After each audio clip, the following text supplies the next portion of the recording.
Wow naman. Nagkakape kayo, Nay? Wow. Nagkakape kayo? Wow.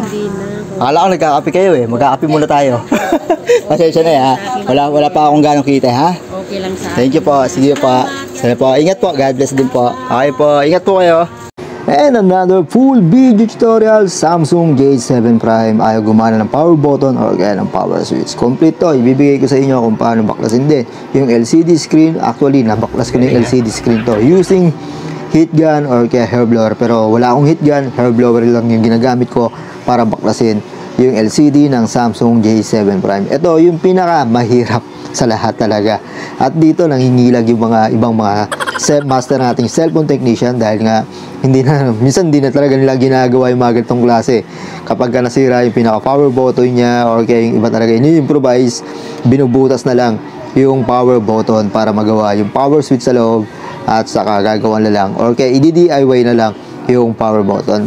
At bakit mahal pala yung ganitong mga klase na single? Dahil unang-una, kung napansin niyo at saan binabaklas, first, una nga, na i-disassembly yung Samsung J7 Prime is yung LCD screen. Medyo maselan po yung LCD screen ng Samsung J7 Prime.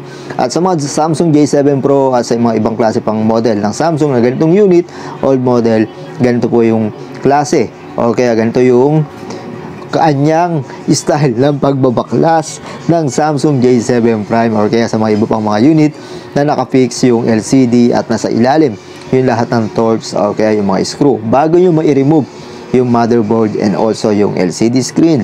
Dahil kailangan mo nang iangat ng maingat, sobrang ingat talaga yung pag-remove or kaya pagtanggal ng LCD screen ng Samsung J7 Prime or kaya J7 Pro.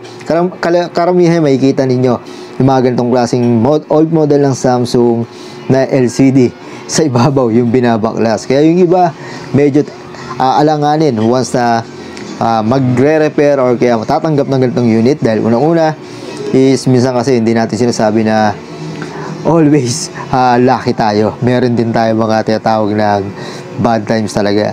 At nakakabasag or kaya aksidenteng hindi na gumagana yung LCD ng Samsung J7 Prime pagkatapos baklasin. Mas mahirap baklasin yon yung about doon sa hindi pa napapalitan. Yung original stock na LCD screen ng J7 Prime, ayun yung mahirap baklasin. Dahil unang-una, matigas at masyadong makunat yung kanyang dual adhesive glue na nakalagay doon sa frame or sa likuran ng LCD screen Samsung J7 Prime. Kaya medyo minsan makapansin niyo tumatagal yung pagbaklas dahil nga unang-una iniingatang mabuti dahil manipis at pwedeng magkaroon ng basag or kaya tuluyang masira yung LCD screen. Kaya kung bakit mahirap mag-repair ng power button. Kaya yung iba, power button lang yan, power switch lang yung sira niyan. Ang hindi nila alam is kung paano ba binabaklas. Kaya nga binanggit ko yung single sa inyo na 350 or 400 to 500 is kulang pa. Kung sakali mabasag yung LCD screen ng Samsung J7 Prime, talagang iyak tawa na lang yung gagawa or kaya mga technician. At naka-experience din naman ako dahil hindi naman tayo master technician, isa lang tayong pambansang batugan ang inyong lingkod. Naka-experience na rin, nakabasag na rin ako ng LCD ng ganitong klase at accidental yon. Kaya mas mabuti kung meron kayong mga ganitong klaseng unit, dalhin lang nyo sa mga master technician na subok na kayang-kaya magbaklas at sure na hindi masisira. Pero kung na-replace o kaya napalitan na, mas madali na pong gawin yan dahil unang-una mas madali siya. Katulad nito is replacement na yung LCD screen, napalitan na at hindi na po intact na original, kaya mas mabilis ko siyang natanggal or kaya na-remove. Then, about naman sa power button and power switch. Doon sa power button and power switch is kung meron kayong na-order na mga parts like ng power switch and power button, intact naman po yan. Pwede naman kayong mag-order ng set.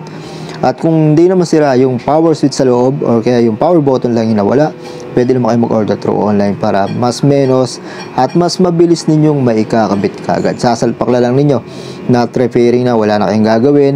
Like nito, may ginawa pa ako. Kailangan ko pang i-repair dahil wala naman akong intact or kaya wala naman akong stock na power button ng Samsung J7 Prime. At muli, sana nakapagbigay tayo ng helping tips sa tutorial. Don't forget na follow nyo po ako.